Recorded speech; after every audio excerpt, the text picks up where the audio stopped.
जी आपके पास इस बीच एक बड़ी खबर है लाहौर से आ रही है, जहां पर लाहौर में शहबाज शरीफ के घर के पास एक ड्रोन गिरा है। लाहौर से आ रही है एक बड़ी खबर प्रशांत, और ये बड़ी खबर ये है कि शहबाज शरीफ के घर के पास एक ड्रोन गिरा है। ड्रोन जो चाइना से मंगाए थे पाकिस्तान ने, वो ड्रोन जहां तहां गिर रहे हैं। लाहौर में भी शहबाज शरीफ के घर के पास एक ड्रोन गिरा है, और ये ड्रोन क्या पाकिस्तान का है और क्या पाकिस्तान का ड्रोन ही फेलियर के चलते गिरा है, ये भी डिटेल्स अब तक अभी सामने नहीं आई है। वो आप तक बहुत जल्द पहुंचाएंगे। शहबाज शरीफ के घर के पास ड्रोन गिरना एक बहुत बड़ी बात जी। हालांकि इसमें एक और एंगल भी है, या जो आप कह रहे हैं कि वाकई चाइना से मंगाया हुआ ये माल है, जो शहबाज शरीफ यानी पाकिस्तान के प्रधानमंत्री के घर के पास ही ये ड्रोन गिर गया है।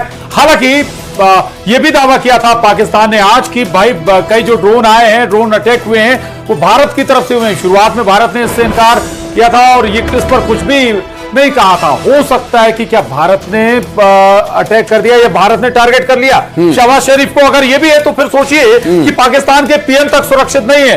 हो सकता है ड्रोन थोड़ा सा मिस हो गया हो, 19-20 हो गया हो।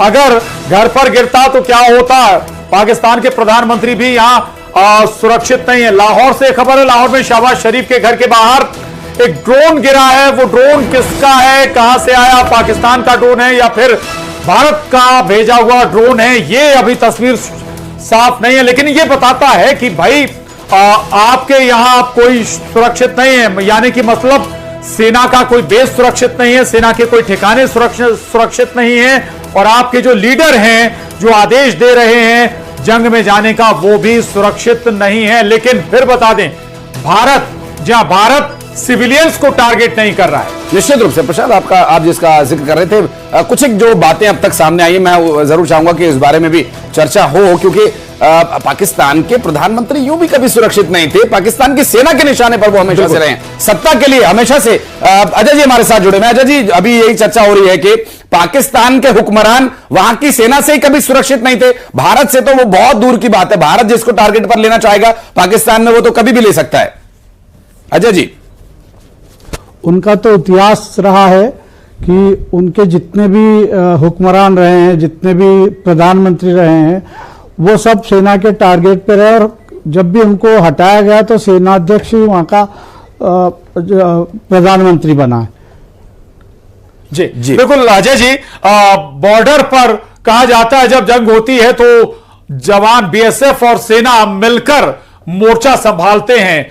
क्या वो कोऑर्डिनेशन होता है, कैसे चीजों को अंजाम दिया जाता है? और अब हालांकि शायद मैदानी जंग उस रूप में नहीं होती, अब फाइटर जेट्स के जरिए एयर या अपने क्षेत्र में रहकर आप जवाब देते हैं दुश्मन को। अब और तब में क्या डिफरेंस आप देखते हैं? कुछ रणनीति में भी बदलाव होता है?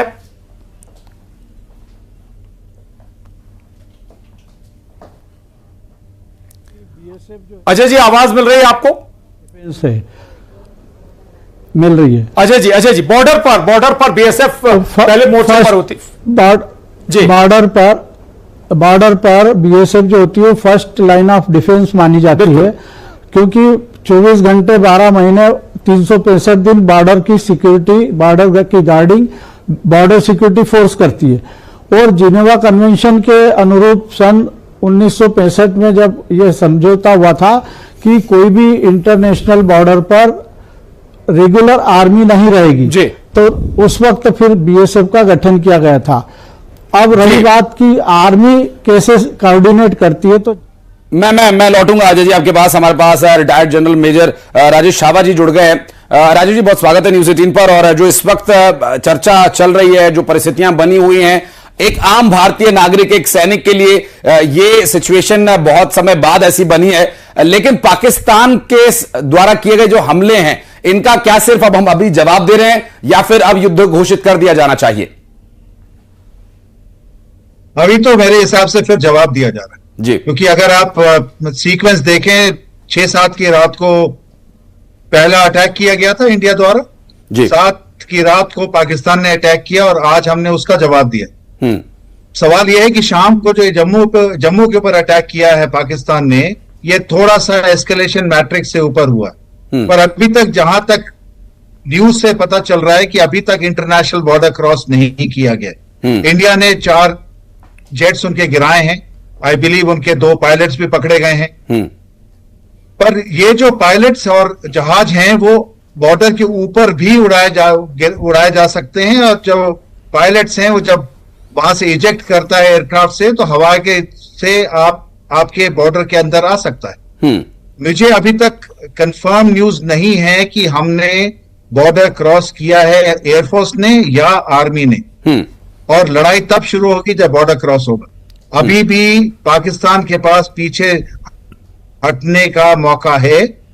हम उनसे वार्निंग दे रहे हैं कि हमारे पास काबिलियत है, अगर आप पीछे नहीं हटे तो हमारे पास काबिलियत है कि हम आपके ऊपर फुल फ्लेश्ड वॉर करें।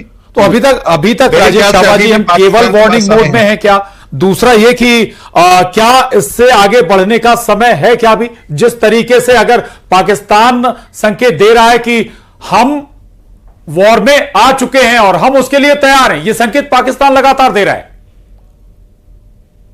नहीं, पाकिस्तान भी अभी तक नहीं दे रहा। अगर उसने देना होता तो वो जब तक उनकी बॉर्डर में क्रॉस नहीं करती सेना या उनके एयरफोर्स बड़े क्लियरली इंटरनेशनल बॉर्डर के ऊपर क्रॉस करने के हमारे हवाई जहाज के ऊपर या हमारे हवाई ठिकानों के ऊपर हमला नहीं करते, तब तक ये act of war full fleshed नहीं है।